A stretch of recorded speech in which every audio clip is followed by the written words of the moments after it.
Today, we're going to start a 5-part series looking at the collapse of the 2023 Eagles. Part 1, we're going to start with fixing the quarterback off the field. What's up, it's your boy Cintron coming back at you with another analysis video, and I kid you not, that's my real name. Like I said, a closer look at the 2023 Eagles' historic collapse. Something definitely went horrifically wrong. Let's dive into what, starting with our star QB here. And, for me, it bothered me a lot of things that they were saying off the field about him. This sudden attack on him, similar to, Wentz, which, a lot of that was merited, but, a lot of this I feel is unwarranted towards Jalen. So let's get into it. Fixing the quarterback. Sources within and around the team say Jalen Hurts changed since signing the big $255 million contract extension. Yes and no, some things changed, but his personality hasn't changed, and we'll dive into why it has not. And people trying to paint a different picture, just the narrative. I love the quote by a fan is, Philly eats his own young, and that's what kind of city he is.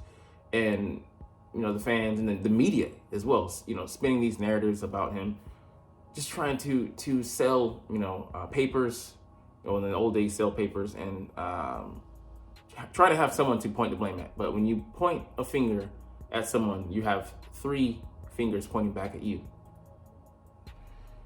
His accessibility to media, fans, teammates had been limited as expected of a guy who had a busy offseason and then a shorter offseason due to us playing in the Super Bowl the previous year. He became less accessible this season, according to numerous sources. Like I said, comes with the territory. In fairness to Hurts, who was very guarded to begin with, his defensive walls went up even higher with the many open hands coming at him, pulling him in various directions last offseason, striking on his popularity when his brand was hot. And yeah, that's one thing you got to be able to do. He signed a deal with Jordan to be an ambassador for them, wearing the cleats on the field. And, when you're hot, you're hot. People are going to look to come in, and also you have the vultures circling. You don't know who is who. You have to be careful with your time and allotment. You're not going to be able to give people everybody what they want. And that's par for the course, especially the season that he was coming off of. That being said, also perception. If you don't go and talk to someone, or if you don't make a concerted effort, especially if it's a valuable relationship, whether it's business or otherwise, can you truly say that you tried? And then even then it's sports. He has a very busy job, very demanding job. So what can you expect out of this guy? Everybody has their individual lives going on. So many expectations put upon him, but who's asking? And in relation to him, people often, they've not fantasize, but they create this whole idealistic relationship in their head, and it doesn't play out according to the expectations, and then they get hurt, and they get bitter, and they spit vitriol. And this is what I feel like this is. Let's continue on. Hurts is coming off a Super Bowl where he arguably outplayed the Super Bowl MVP. Yeah, who cares? His representation, the LeBron James Clutch Sports Group, put him out there. He was on papers and magazine covers, doing commercials. His face was many places.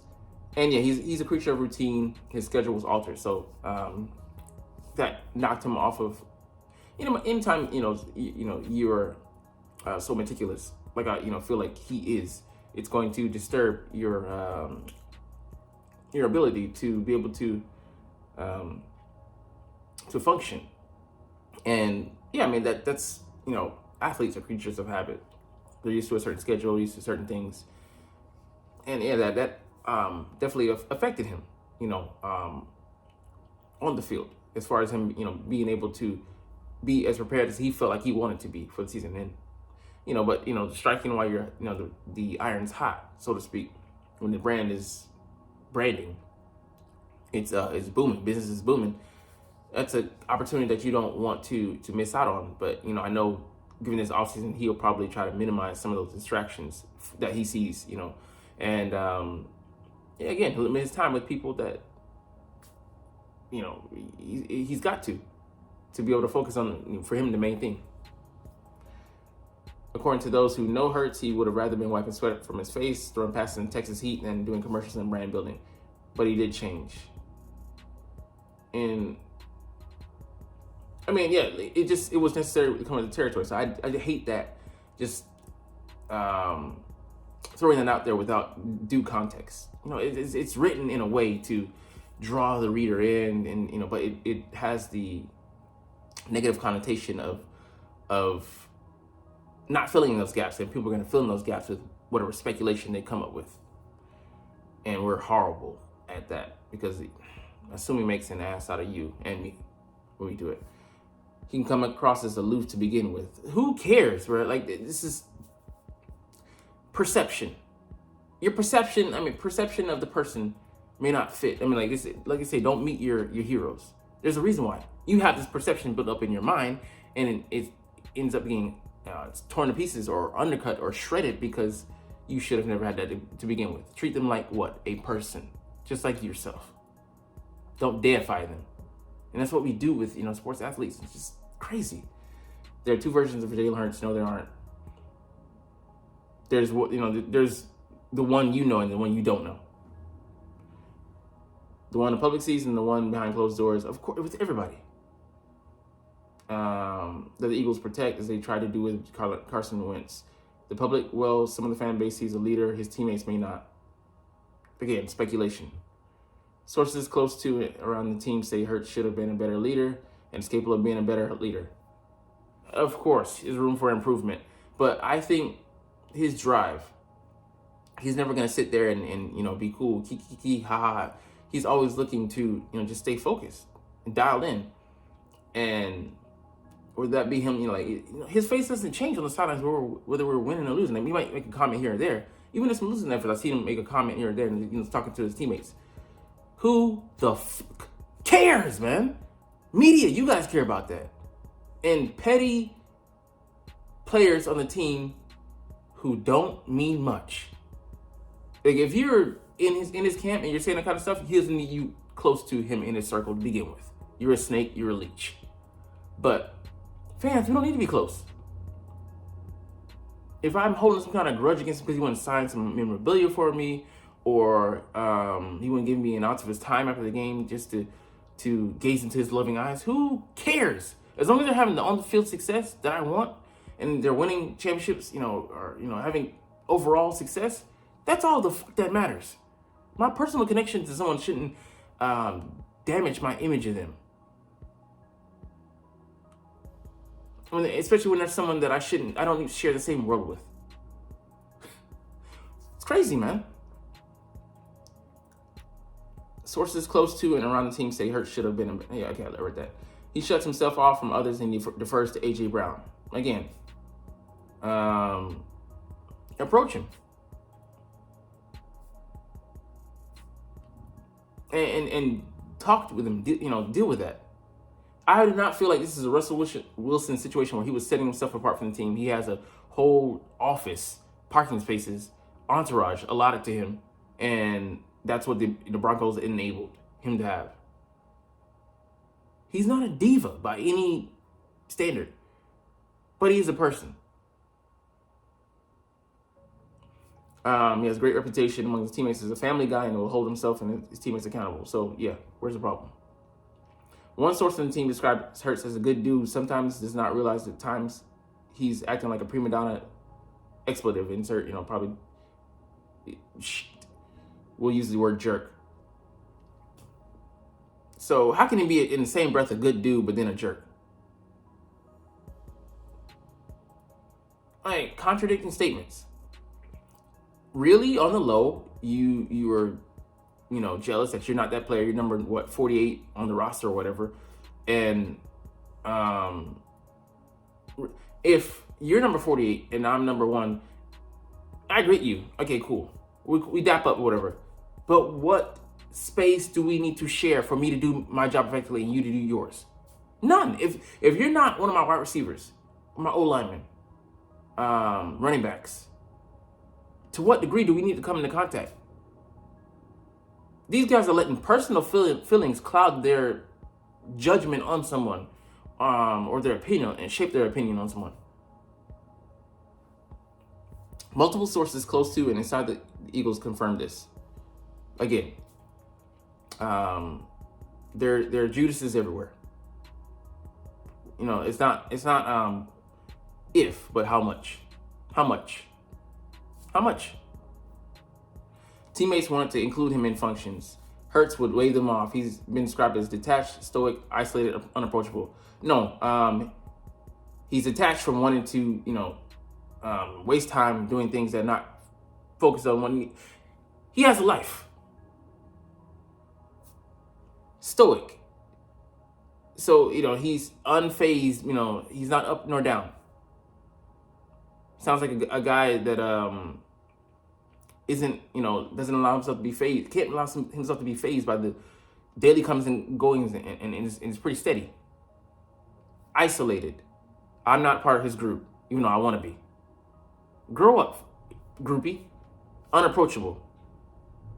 Stop being a pussy and go and approach the man.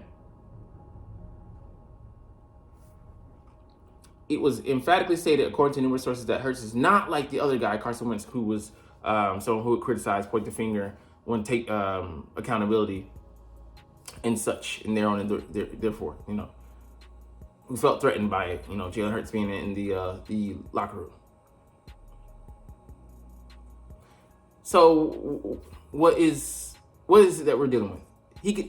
My whole summation of this so far, he could be better. Okay. Cool. So could everybody. These are things that need, for me, it kills me. How do these things get out? I mean, someone obviously leaks them.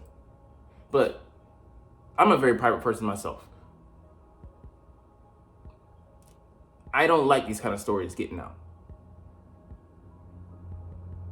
It guts me, it galls me, because why would you want to do anything, even if it was just a 0.05% chance it was taken away from what we have or what we built here in the locker room? I mean, some of the guys they need to be just rooted out. Don't need to be re-signed. Need to be removed from this environment. And it's always going to be, there's always going to be guys like this. But it's funny that these things always come out when things are down, things are bad, things have gone in a unfortunate direction.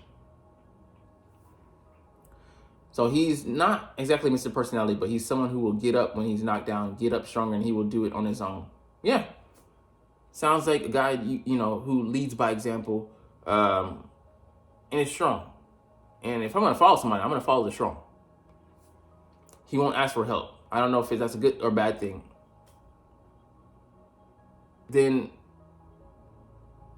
assist him in that. Show him how he can help. If you're someone that needs to be connected with him that closely. From what I know of the guy, he wouldn't get up at all. From what I know of the other guy, or blame someone else when he got knocked down. Basically talking about Carson Wentz there. I mean, yeah, they're talking about. I'm gonna sum this up because this has gone on too long. Not one teammate came to Hurts' defense when Hurts again doesn't need defending, and then if you didn't, but you, I mean, I don't think even if they did, they felt some type of way. Who cares? I feel like if it was something serious, you're gonna see the guys that would come over. Jordan Mailata. Lane Johnson. It wasn't push come to shove. This is ticky-tacky bullshit. Another example, Hurts could have pushed. The play was already, I'm going to roll the play anyways. The play was already dead. Like you can see here that, it wouldn't have made a big difference. There were 1, 2, 3 other Bucks there. Why fight for a dying play? You know what you can do? Call a fucking better play. How about do that?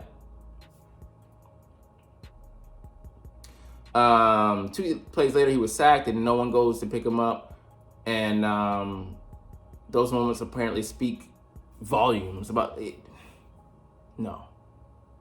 What you're doing is trying to psychoanalyze something that is insignificant in the grand scheme of things. Like I said, yes, it could be true that they were harboring some, but that was not a determining factor in the game. And then to tie into your point, like, the team was down at this point. Not a lot of, Just look at the other things, the bad body language, the overall mood, the motivation. These guys are already gone at that point. So, baseless, misdirected,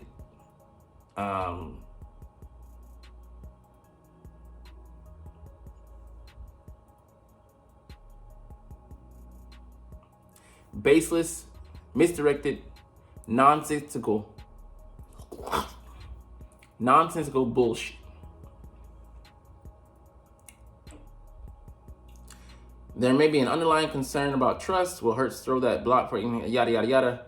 It will be an area Hurts may need to address before the 2024 season. No, it won't. And it's off of this article. I'm just gonna chew them out over the course of it, but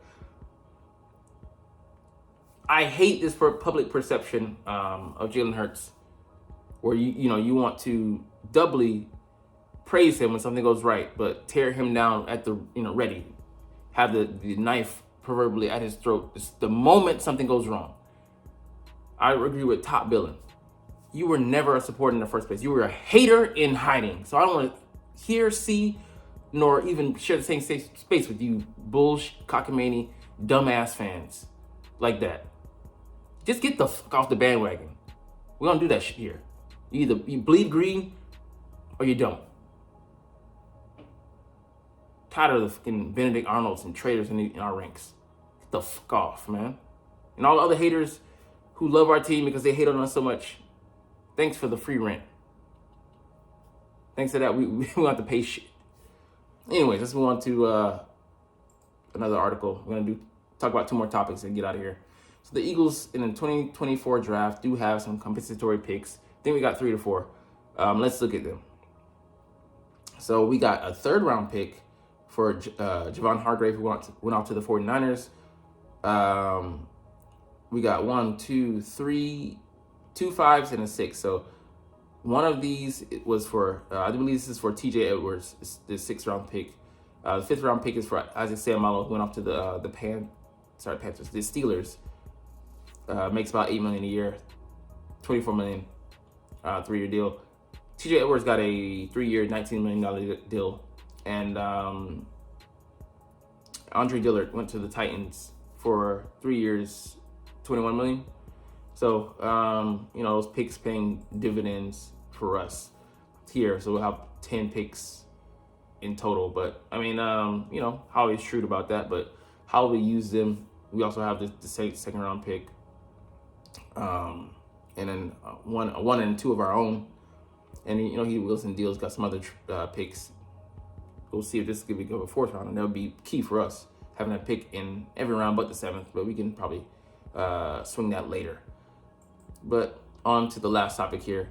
The Eagles are reportedly going to interview Cliff Kingsbury for the offensive coordinator position.